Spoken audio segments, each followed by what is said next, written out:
Psych2Goers, welcome back to another video. Healing is not easy. There's a lot of stigma regarding going to therapy and doing any independent inner self work. It's still seen as something that either weak or crazy people do. And that's just not true. It might not be 100% easy, but healing is a journey that leads to deep fulfillment that nothing outside of you could shake or take away. This process is very humbling, but with high risk comes high reward. During this journey, you will start to feel the growing pains of change and self-integration. Keep moving forward. This discomfort is helping you move into a beautiful life in which you have a deeper sense of inner peace. Here are 9 uncomfortable signs that you are healing. Number 1, you allow yourself to feel your emotions. When you're still stuck in survival mode, you're mostly focused on logic and what you see because emotions are painful for you to feel and process. It's hard for you to take the time and make room for your emotions to just be acknowledged and validated because it reminds you of hurt that you would have liked to keep buried. When you heal, you start acknowledging your negative and positive emotions because you realize that extreme focus on one is detrimental to your whole being and that you are a whole person.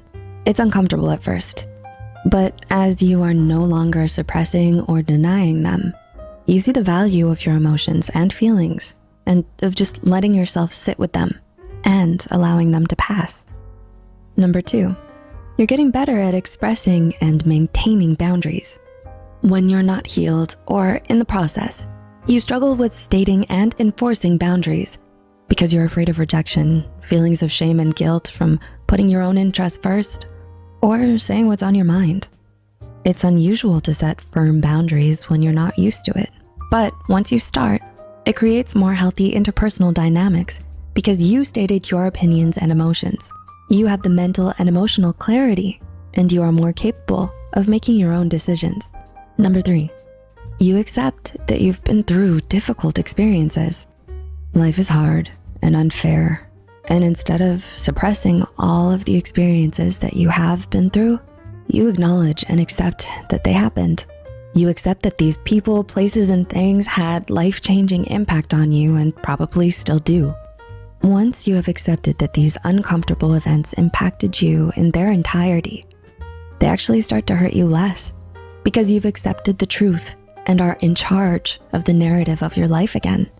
Number 4, you're less reactive and more responsive. When you're in survival mode, everything and everyone is a threat and is treated as such. Nothing is trusted and you don't have time to sit and logically think things through because you are pure action, needing to defend yourself constantly. Once you start healing, your natural response of lashing out, shutting down, running away, or people-pleasing is tested and slowly makes way for questioning your feelings and reactions regarding things. You even find yourself asking, why do I think this way? Where does this thinking come from? You start practicing emotional self-regulation, self-analysis, and responsibility. Number 5, you realize that healing is not linear. Healing is uncomfortable because you're unearthing and confronting things you would have preferred to keep suppressed. Once you get into the rhythm, you realize that part of that healing is that this distress is okay and normal because it's not a straight road to inner peace and healing.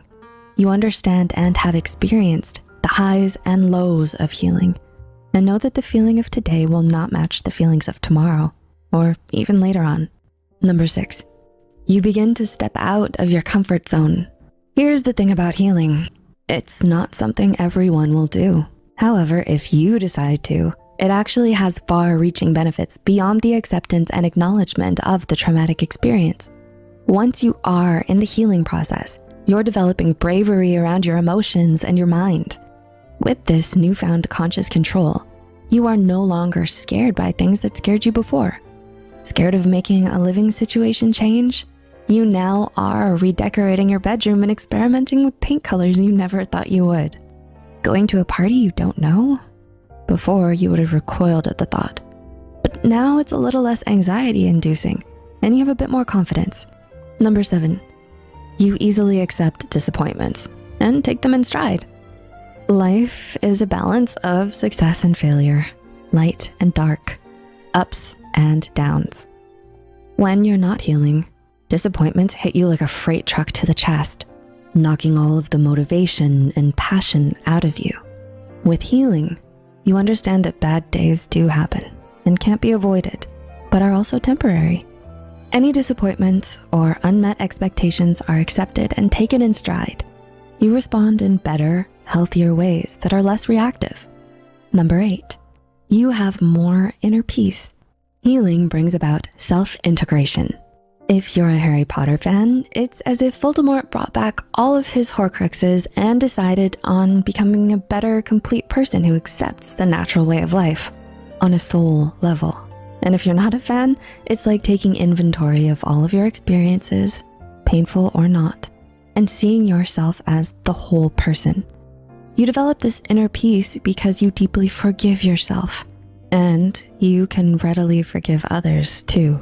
By having this peace and integration, you are less likely to self-sabotage because you're no longer a warring country within yourself with conflicting desires and emotions. You reconcile your inner differences. You no longer criticize and dismantle your character in your mind. And number 9, you welcome help and support. The independent survivor has a don't ask for help mentality. Maybe because they never got it when they needed it, or because of the harsh rejection when they spoke up. They shut down to get by and decided to do it by themselves because they had no choice. With healing, you start to realize that as strong as you are, you can't carry and do everything by yourself. You do need help, we all do, and it's available out there for you. You are more open to support and less afraid of having this need for assistance met.